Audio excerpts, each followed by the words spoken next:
Bonjour à toutes et à tous, bienvenue dans votre émission Ensemble c'est mieux. Notre thème du jour est consacré à l'école de demain. À quoi peut ressembler l'école du futur? On va parler notamment des nouvelles pédagogies et du numérique. Ce sera dans quelques instants avec mes invités. Mais d'abord, on part retrouver Evan. Salut Evan, tu t'es invité ce matin dans une famille. Dis-nous tout. Salut Anne Fantet et bonjour à vous à la maison. Et si l'école de demain, c'était l'instruction en famille. Alors moi, j'ai mis mes lunettes pour espérer être le premier de la classe, mais bon, il y a plein de buées, donc je vais les enlever tout de suite, tant pis. Séverine, bonjour. Bonjour. Et bonjour à vous les enfants aussi. Alors on va passer la matinée avec vous. Vous allez nous montrer un petit peu votre quotidien d'instruction en famille. Séverine, déjà, j'aimerais qu'on commence par te demander pourquoi est-ce que tu as fait ce choix d'instruire tes 3 enfants ici à la maison? Alors, Moya, qui vient d'avoir 12 ans, elle a été à l'école jusqu'en CP. Et à un temps donné, on s'est rendu compte, nous, parents et l'équipe enseignante, que Moya n'était pas bien, en fait. Elle a été qualifiée de petite fille triste. Et nous, c'était beaucoup de choses. Et surtout, c'était pas la petite fille que nous, on avait à la maison. On s'est rendu compte que voilà, donc ça n'allait pas à l'école. Donc, on a décidé de faire une petite pause et qui, en fait, dure 6 ans puisqu'on s'est aperçu que c'était quelque chose qui lui convenait, qui nous convenait. Et Théva aînée, qui vient d'avoir 7 ans, et Maïmiti, 4 ans, n'ont jamais été à l'école parce que voilà, aujourd'hui, c'est devenu vraiment une philosophie de vie, quoi. Alors ici, c'est chouette parce que vous avez des prénoms très exotiques, j'adore, on voyage grâce à vous. Moya, qu'est-ce que tu penses de l'école à la maison, toi? Je trouve que c'est bien et que c'est mieux pour apprendre. Comment tu fais par exemple pour apprendre les maths?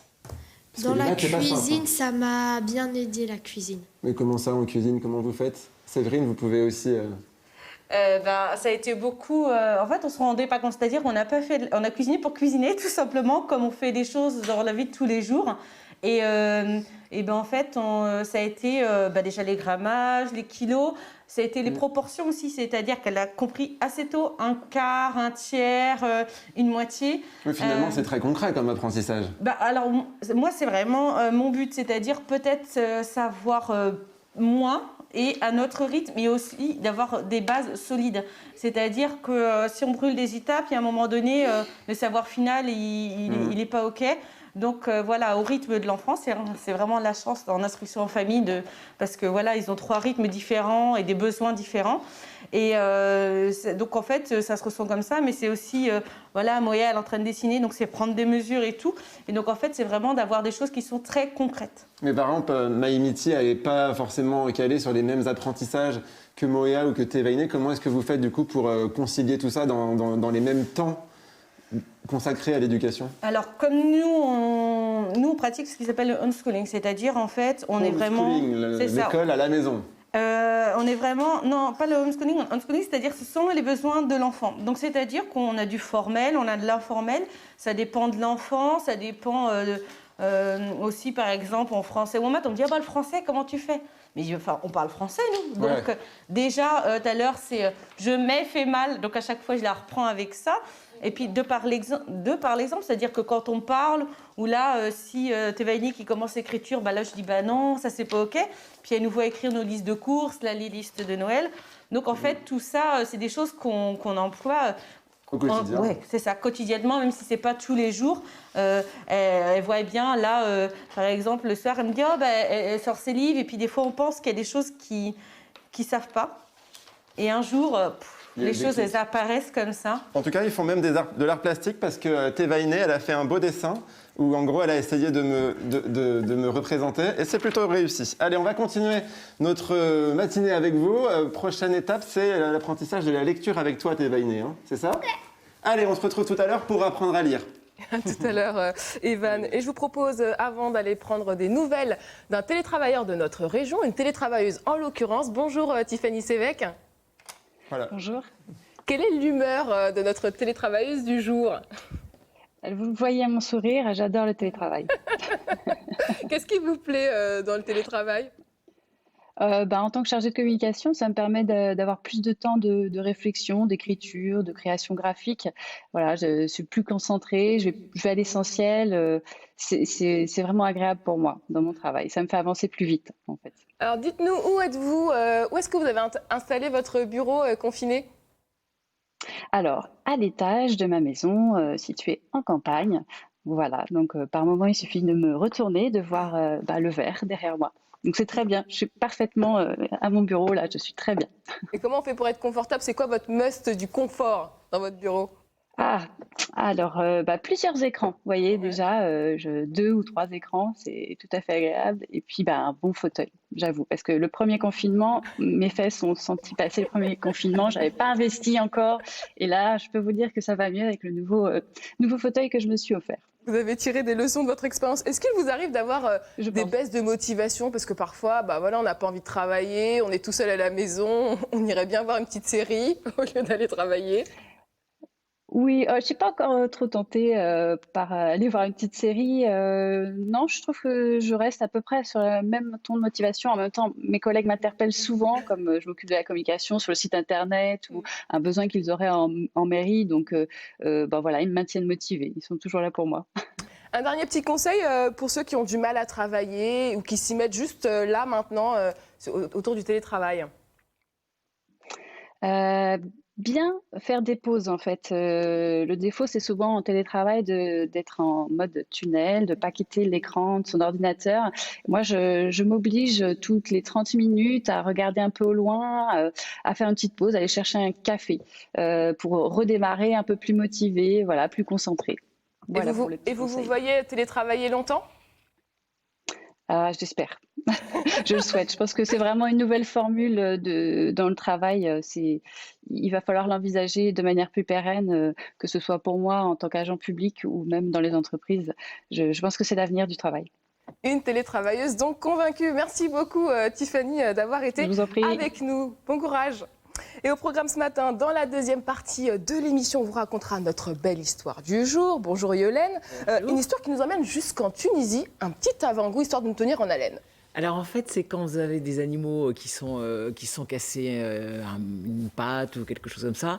C'est un artiste tunisien qui crée des prothèses pour des animaux abandonnés et qui ont des problèmes de santé. Donc c'est une belle histoire. N'en dites pas plus, la suite à la fin de l'émission. Revenons à notre dossier du jour. On s'intéresse ce matin à l'école de demain. À quoi peut-elle ressembler? Vous voyez ces explications en chiffres et en images. Alors, elle lui plaît sa nouvelle école? Tu veux dire sa nouvelle tablette? 80% des parents d'élèves souhaiteraient que l'éducation nationale propose de l'enseignement à distance durablement, et pas seulement en période de crise sanitaire. L'enseignement numérique, qui semblait n'être qu'un fantasme digne de la science-fiction, est devenu avec la Covid une réalité massive. Car qui dit école du futur dit forcément école chamboulée par la technologie. Certains imaginent même une école sans école. La classe pourrait en grande partie devenir virtuelle. Autre innovation, des écoles testent déjà la classe inversée. L'élève lit chez lui le sujet du cours et le moment en classe est dédié aux questions des élèves. L'idée est que chacun apprenne à son rythme, vive l'apprentissage adaptatif. Et dans l'école du futur, l'intelligence artificielle pourrait permettre de personnaliser l'enseignement, de l'adapter à l'intelligence et aux facultés d'apprentissage de chacun. Avec les progrès en neurosciences, on peut également imaginer des approches pédagogiques qui exploitent mieux nos capacités cognitives. De nouvelles méthodes plus inclusives, capables même de lutter contre les troubles de l'apprentissage, comme la dyslexie. École de demain, une mutation en cours. Pour en parler, Christine Bach, déléguée académique au numérique auprès du recteur. Karl Brozek, vous êtes professeur de philosophie. Bonjour à tous les deux. Alors d'abord, cette première question, Karl Brozek, quand on vous dit école du futur, quels sont les premiers mots qui vous viennent en tête ?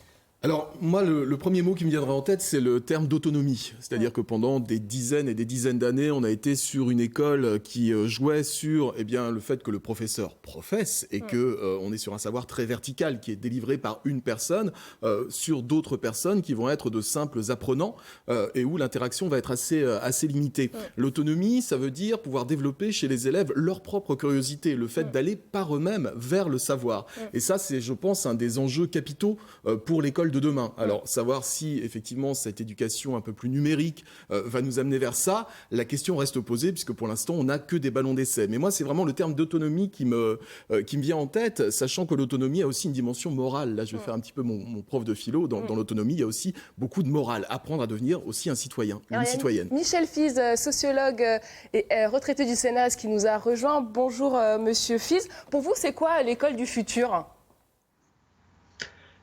C'est une école qui ne ressemblera pas du tout à celle que nous connaissons depuis Jules Ferry.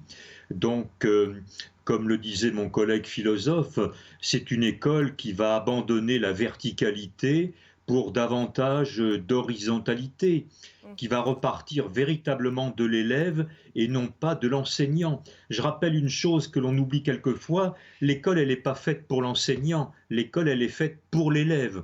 Elle est faite pour satisfaire ses besoins, pour lui permettre d'exprimer son identité, ses capacités, et tout ça au nom d'un principe qui d'ailleurs est le principe même qui régit l'adolescence, c'est précisément l'autonomie, bien sûr. L'autonomie, c'est-à-dire apprendre à construire soi-même son rapport au savoir. Alors, on l'a vu, le confinement nous a obligés à revoir l'organisation de l'école. C'est une opportunité dont il faut se saisir pour inventer de nouvelles choses. Christine Bach. Oui, bien entendu. Alors après, il faut pouvoir inventer des choses, mais avec maîtrise. Il s'est passé beaucoup de situations très créatrices aussi, avec les enseignants qui se sont réunis en collectif pour essayer justement de surmonter les obstacles qu'ils ont eu à rencontrer.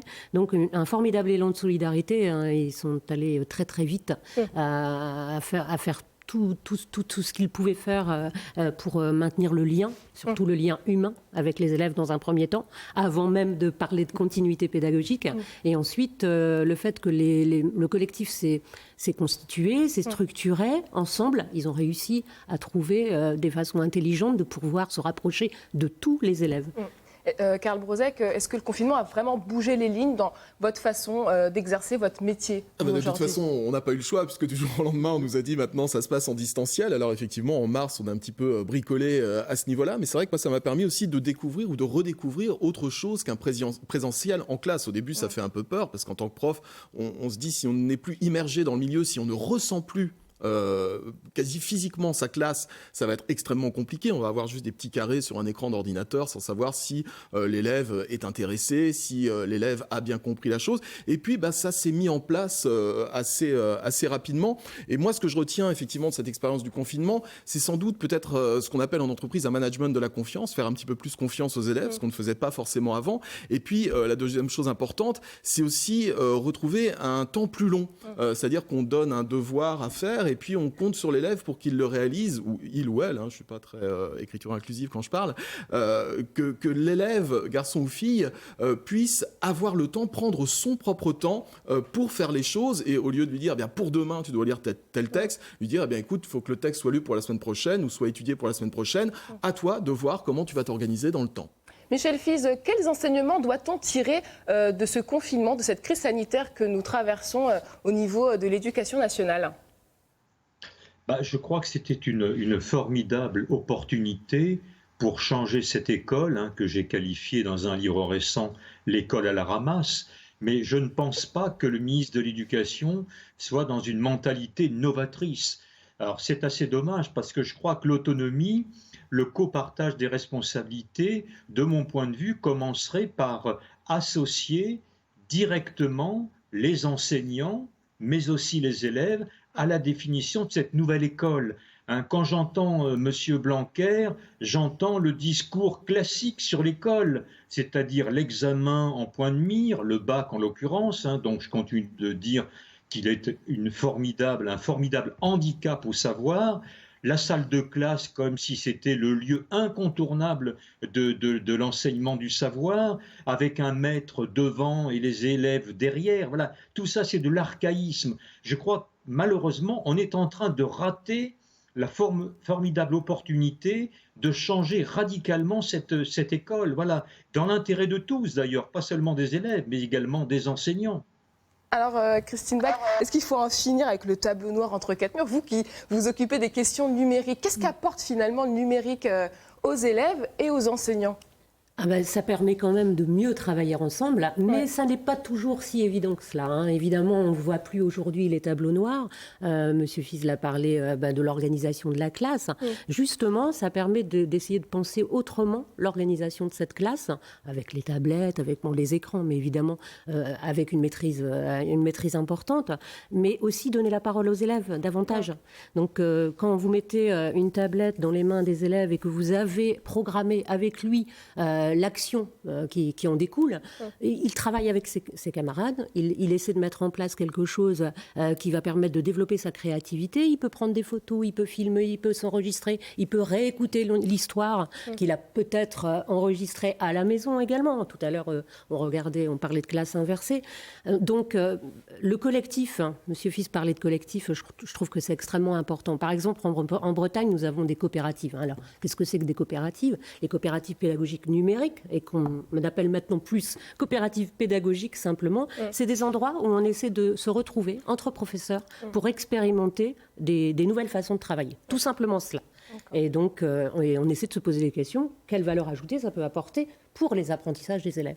Et puis la place de l'élève est aussi capitale dans cette école du futur, Karl Brozek. Comment vous arrivez aujourd'hui à enseigner tout en prenant compte des singularités? Parce que c'est ça aussi l'école du futur, c'est prendre les spécificités de chaque élève et l'accompagner dans ce processus. Oui, mais je pense que c'est beaucoup basé effectivement sur l'écoute. Je pense qu'aujourd'hui, effectivement, l'école est beaucoup plus interactive. Il n'y a plus effectivement cette verticalité et on se place peut-être pas sur un pied d'égalité avec l'élève, mais il y a beaucoup plus de confiance qui va s'opérer d'une personne à l'autre, d'une personnalité à l'autre. Moi, je me souviens d'un dessin de presse que j'avais trouvé très pertinent où l'éducation était comparée à quelqu'un qui était face à plusieurs animaux qui n'avaient rien à voir les uns avec les autres. Il y avait un escargot, un singe, une girafe, et l'instructeur disait: vous allez tous monter à l'arbre, je vais vous évaluer là-dessus. Alors évidemment, pour l'escargot, ça va être plus compliqué, ou pour la girafe que pour le singe de monter à l'arbre. Et on est sur le même genre de problématique aujourd'hui, c'est-à-dire qu'il va falloir effectivement non plus sanctionner peut-être par des notes qui se veulent égalitaires, mais qui en fait ne le sont pas du tout, mais plutôt effectivement sur des compétences qui sont de plus en plus variées. Et ça, on espère effectivement arriver sur des solutions comme celle-là, effectivement. Alors Michel Fils, vous qui avez beaucoup travaillé sur ces questions d'éducation, est-ce que quand même vous restez optimiste pour l'avenir? Le coronavirus nous fait bouger un peu les lignes. Je pense qu'il faut changer radicalement l'organisation de notre école. Est-il encore normal qu'un homme seul, aujourd'hui, le ministre en l'occurrence, dirige 12 millions d'élèves et 900 000 enseignants? Je pense que non. Donc la réponse, pour moi, est dans une décentralisation scolaire. Il faut donner pouvoir, puisque c'est très à la mode de parler de décentralisation sans jamais oser la faire, il faut donner pouvoir aux communes pour les écoles, aux départements pour les collèges et aux régions pour les lycées, le soin, avec autour de la table les enseignants, toute la communauté éducative, les élèves, le soin de redéfinir une école. Elle ne peut plus être, je dirais, dirigée d'en haut. Donc je continue de penser que le principal obstacle à la réforme, c'est le ministre lui-même. Le ministre qui incarne un État souverain, un État traditionnel, un État archaïque en matière scolaire. On a entendu votre message, Monsieur Fils. Christine Bach, j'imagine que vous n'êtes pas d'accord. Pas vraiment, parce qu'en fait, j'ai quelques preuves quand même, parce que ce qui s'est produit là, il y a quelques semaines, les États généraux du numérique, on a appelé les États généraux du numérique, mais qui ont néanmoins réuni tous les acteurs, que ce soit les parents, les enseignants, les personnels d'encadrement, les collectivités territoriales, et aussi les élèves, à qui on a donné la parole, et qui étaient des représentants, mais qui ont vraiment donné la réalité de ce qui s'est produit pendant le confinement. Et là, on est sur de l'horizontalité. Et ça s'est arrivé pour la Bretagne à 17 propositions et pour le national à 40. Michel Fils, nous ne sommes pas très convaincus, mais c'est la fin de ce dossier du jour, en tout cas sur l'école de demain. Merci Michel Fils d'avoir été avec nous à distance et bonne continuation. On marque une pause pour aller retrouver Evan. Evan qui s'est rendu ce matin dans une famille qui pratique l'instruction sans école. Regardez. Exactement, Anne Fantet, et on est en plein cours de maths et de cuisine en même temps. C'est ça qui est bien dans l'instruction à la maison. Moria, qu'est-ce qu'on va faire là? On va faire une pâte à crêpes sans gluten. Et sans gluten? Sans lait. Sans gluten et sans lait. J'ai hâte de goûter. Alors, qu'est-ce qui te plaît, toi, dans l'instruction à la maison? Pouvoir apprendre librement, comme je veux, quand je veux. En tout à cas, des heures précises. Ouais, c'est ça qui est bien. Je vois depuis qu'on est arrivé, tes enfants, ils sont hyper éveillés pour leur âge. C'est impressionnant. C'est aussi un gain en maturité, l'instruction à la maison. Mais c'est-à-dire qu'en fait, je pense que comme on a élargi un cercle... Tu peux commencer, hein, parce que j'ai faim. Comme on a élargi leur cercle, et ben, selon les caractères, parce qu'ils ont des caractères différents, et ben, en fait, ils se sentent moins dans l'obligation des fois de faire certaines choses. Et donc, ils vont plus vite. Par exemple, Moria est beaucoup plus extravertie que Thévaïné.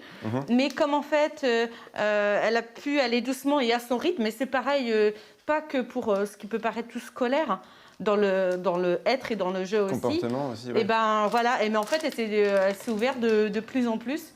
Donc c'est vraiment quelque chose qui est très intéressant, quoi. Bon, Moya, on te laisse préparer la pâte à crêpes et on reviendra tout à l'heure pour les goûter. Séverine, j'aimerais bien savoir comment est-ce qu'on arrive à concilier l'école à la maison, l'instruction à la maison et une vie professionnelle. Alors ça, c'est propre à chaque foyer, si je puis dire. Moi, j'ai un mari qui travaille en 3-8. Et donc, en fait, moi, je travaille surtout les week-ends. Et par exemple, il rentre à 14h30 tout à l'heure. Et moi, je vais reprendre le relais tout à l'heure. Donc, il va s'occuper et accompagner les enfants. Et moi, je vais travailler. Donc, c'est possible. Moi, c'était clair que mon activité professionnelle allait tourner autour de ma famille. Parce qu'avant que je... mais de toute façon, dans la vie, tout est choix. On fait des choix ou des non-choix. Mais le fait de ne pas faire de choix, c'est un choix en soi. Donc, en infraction en famille, eh bien, on est encore plus confronté à des choix, puisqu'on est un peu monsieur et madame tout le monde, mais on a fait des choix différents au niveau de l'instruction, ça peut être au niveau de l'accompagnement de l'enfant. Et c'est possible parce moi, je travaille, mon conjoint travaille, et on a plusieurs parents qui travaillent. Donc, en fait, c'est pas impossible. On innove et on fait des nouvelles choses, mais oui, c'est possible de concilier les deux. Bon, Thévaïné, qu'est-ce que tu lis là? On a dit tout ça. Ouais, c'est quoi? On apprend à lire avec Martine. Alors, comment est-ce qu'on apprend à une enfant de 6 ans à lire? Nous, on est vraiment sur la méthode syllabique. Et en fait, moi, ce qui est important pour moi, comme tout le reste des apprentissages, c'est l'enfant, en fait, qui est maître des choses. C'est-à-dire que si ça ne fait pas sens pour lui, il va pas... Autant attendre un peu et ça fera sens un jour. En fait, moi, je préfère attendre et que l'enfant soit prêt. Mais ça, c'est montré. Maria Montessori l'a pas mal montré. Aujourd'hui, on est beaucoup avec tout ce qui est neurosciences. Et même si nous, on ne se sent pas prêt, moi, je fais du coaching au niveau du zéro déchet. Si les gens n'ont pas envie de franchir ce cap, ça va pas se passer. Donc, l'humain, au-delà de l'enfant, est comme ça, et encore plus l'enfant. Et donc là, elle voit l'intérêt, elle est contente. Et je suis contente aussi de l'accompagner dans ça, puisque Moria a appris à lire à l'école. Donc là, c'est une nouvelle aventure pour moi aussi. Et elle a très envie, en fait, de pouvoir lire toute seule, de pouvoir lire à Maïmiti qui est plus petite, de déchiffrer sur des bocaux. Donc là, non, elle est vraiment contente, quoi. On en est où des crêpes, Moria? Ça avance? Bon, bah super. On va se retrouver dans quelques minutes pour, j'espère, déguster les crêpes et puis aussi parler des activités à l'extérieur que vous faites. Vous apprenez plein de choses, vous êtes allés dans plein d'endroits que même nous, adultes, on n'a jamais vus. On vous en dit plus dans quelques minutes. À tout à l'heure, Evan. Et sur cette thématique liée à l'enseignement, coup de projecteur ce matin sur un projet à Lorient, car dans l'école de demain, n'oublions pas aussi les enfants polyhandicapés. On retrouve Laura Cobigo. Bonjour. Alors, vous portez le projet au centre des possibles. D'abord, rapidement, où en est-on en France sur la scolarisation des enfants polyhandicapés ? Alors, en France, nous sommes sur un constat qui correspond à 80% des enfants et adolescents polyhandicapés en France qui sont déscolarisés. C'est-à-dire qu'ils ne bénéficient pas de 15 minutes de temps d'apprentissage hebdomadaire dans leur emploi du temps. Ah oui, constat un enfant alarmant. sur 4. Voilà, constat exactement. alarmant. Justement, quel type de structure vous souhaitez vous mettre en place ? Alors, notre association des Carrés d'Andéron est porteuse d'un projet de création d'un centre ressources et d'appui à la scolarisation de ces enfants qui permettrait d'accompagner l'ensemble des acteurs de terrain, que ce soit les enseignants ou les professionnels de rééducation ou les familles, et les AESH qui accompagnent les enfants dans leur projet d'inclusion scolaire, sur l'accompagnement du projet de scolarisation d'un enfant en situation de polyhandicap. Et parallèlement à ça, on ouvre une unité pédagogique, donc une classe spécialisée qui permettra à partir de janvier de pouvoir accueillir 8 enfants en situation de polyhandicap âgés de 3 à 12 ans. Alors vous avez lancé une campagne participative pour porter votre projet. Campagne qui a rempli tous ces objectifs. Quelles étaient les remontées que vous avez eues tout au long de la construction de ce projet ?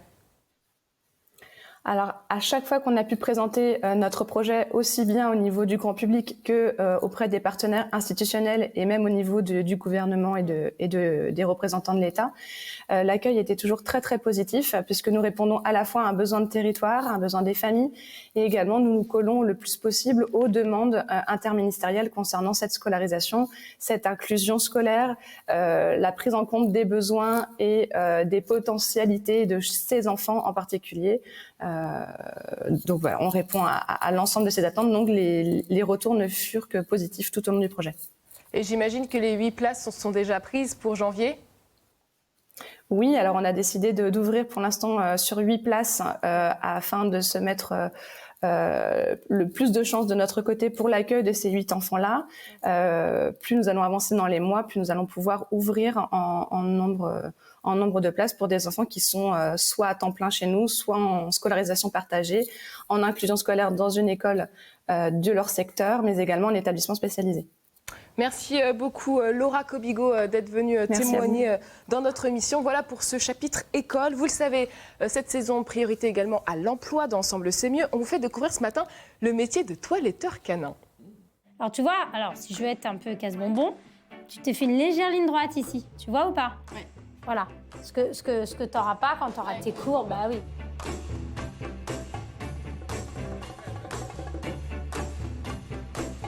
Je m'appelle Caroline Coutré, j'ai 41 ans. Je suis toiletteuse depuis environ 17 ans. Je viens du monde de l'hôtellerie et de la restauration, donc c'est une vraie reconversion pour moi.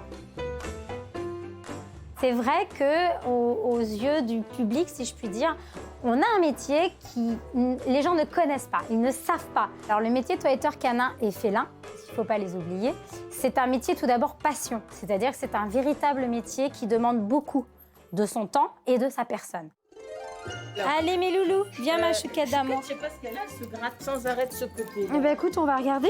Je vais la laver déjà, puis je vais regarder s'il y a une petite plaque, un truc. De plus en plus, les gens quand même achètent de très beaux chiens chez des très beaux éleveurs, donc sont sensibles effectivement après à l'entretien de la fourrure. Donc là malheureusement on ne peut plus l'épiler. C'est une petite chienne qui a eu un gros souci de santé. Donc maintenant on est obligé de passer au ciseau sculpteur. Les chiens qui s'épilent, principalement, sont des chiens de chasse, souvent. Ce sont des chiens qui, logiquement, devraient aller à la chasse et perdent leur poil dur par le frottement dans les buissons, sur les grillages. C'est vrai qu'aujourd'hui, les gens achètent ce type de chiens et ne vont plus à la chasse, ne les font plus sortir. Donc, c'est à nous, professionnels, de reproduire ce que Dame Nature fait. Alors, ça fait un peu peur, mais lorsqu'on tire sur un poil, il est mort. Nous, lorsqu'on tire sur un poil, il est vivant. Donc ce n'est absolument pas douloureux pour l'animal. Il faut rester quand même à distance. Alors on a beaucoup de mal à le faire, mais de façon à pouvoir bien toiletter l'animal, il faut qu'il y ait un vrai respect. Il faut quand même avoir du caractère, de façon à ce que l'animal comprenne qu'il ne peut pas prendre le dessus sur vous. Donc c'est vraiment une main de fer dans un gant de velours. Il y a une différence entre voir la peau et ça. Tu dois être le juste milieu. Hein ? Il y a de plus en plus de chiens et de chats en France et on manque vraiment de professionnels. J'ai acquis quand même une façon de travailler et maintenant je trouve que la plus belle chose qu'on puisse faire, c'est de la transmettre.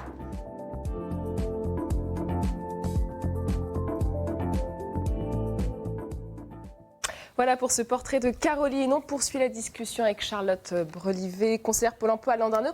Bonjour Charlotte, vous êtes bien accompagnée, dites-moi ce matin. Bonjour, j'ai voulu illustrer le sujet, donc voilà, comme je profite du télétravail, du coup j'ai avec moi mon petit Sawyer. Alors nous on va parler du toiletteur canin ce matin. Alors c'est un métier très esthétique, mais il faut avoir de nombreuses connaissances théoriques malgré tout, hein, c'est ça ? Oui, c'est vrai que le toiletteur canin ou toiletteur pour animaux, c'est un peu l'esthéticien du chien. Ça passe aussi par des standards de race et donc il faut des bonnes connaissances aussi bien au niveau des races que de tout ce qui va être l'offre concours. Donc du coup, effectivement, il faut aussi des connaissances pour parler autre chose de comptabilité quand on tient son propre salon, de la communication et puis aussi un sens commercial parce que le toiletteur canin, Entre autres, il brosse, il shampooine le chien, il épile, mais il vend aussi des produits accessoires, colliers, friandises pour toutes les petites les bébêtes qui passent dans son salon, par exemple. Et quelles sont les formations qui existent pour exercer le métier ? Il y a 2 principales formations. Il y a le CTM, donc c'est un certificat de toiletteur canin sur 2 ans. Il y a également le brevet national de toiletteur canin sur 2 ans également. Et il existe des formations certifiantes pour les personnes qui souhaitent se reconvertir.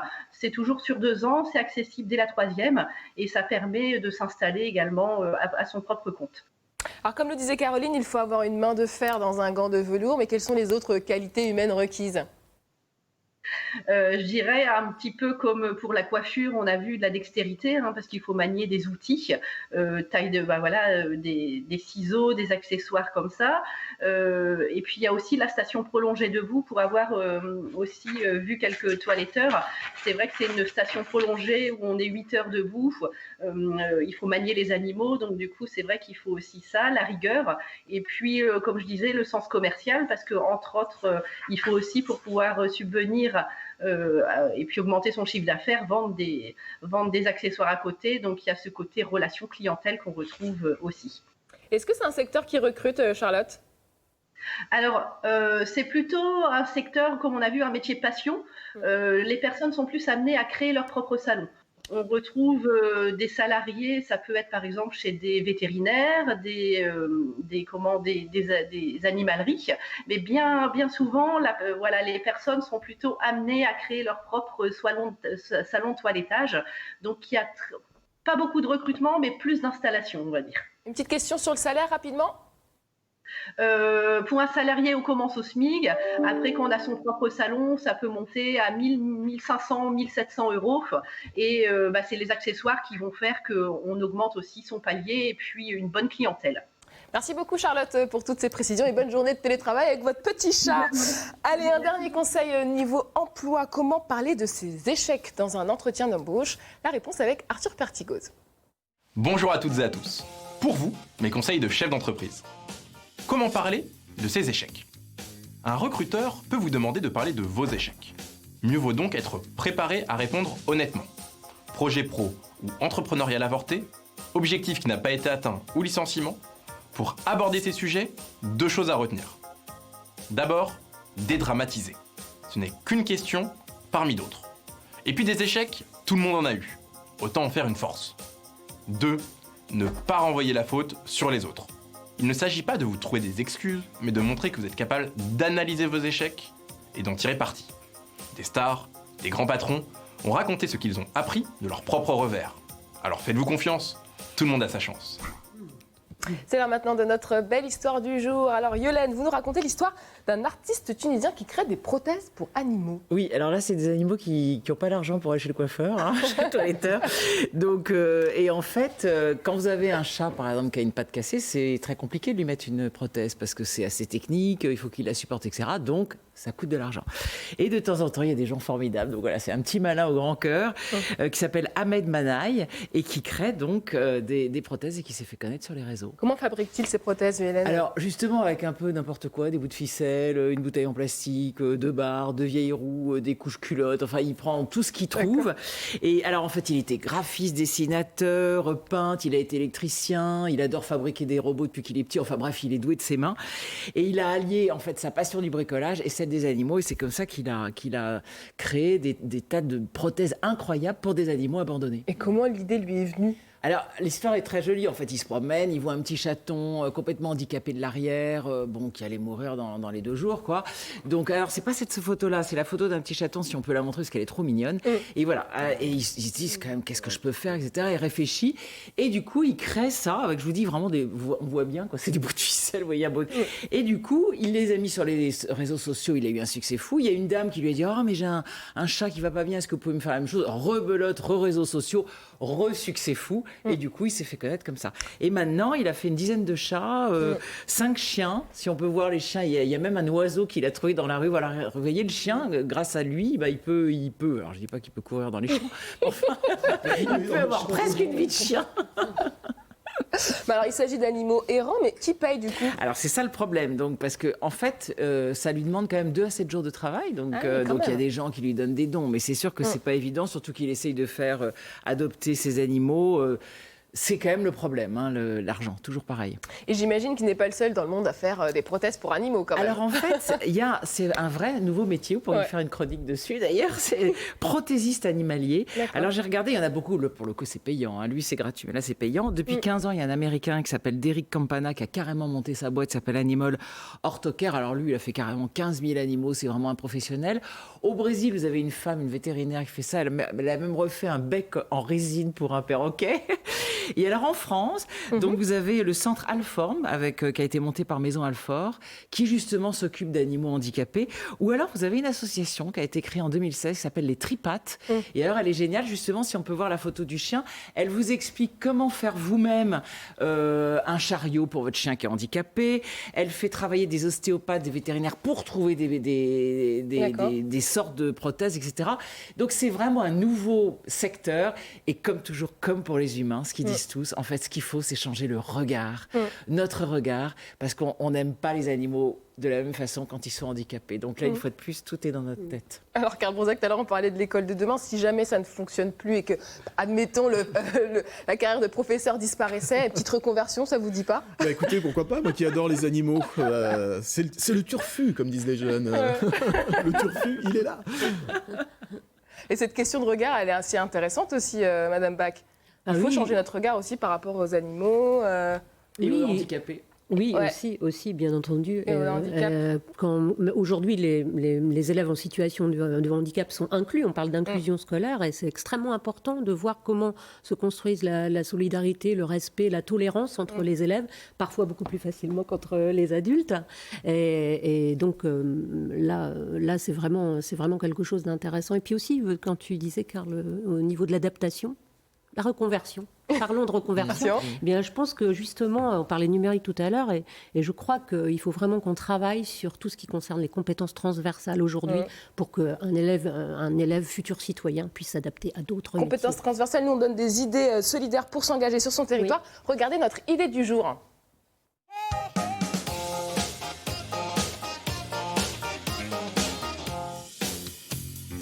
T'as vu les dégâts terribles de la tempête? Oui, faut qu'on apporte notre aide. Pour soutenir au mieux les habitants sinistrés, vous pouvez bien sûr donner des produits de première nécessité aux grandes organisations caritatives qui ont l'habitude de gérer et de redistribuer ce type de solidarité. Pensez aussi aux collectivités locales, au plus près de la population. Elles mettent en place des points de collecte pour vos dons en nature et des fonds d'urgence pour recueillir vos dons financiers.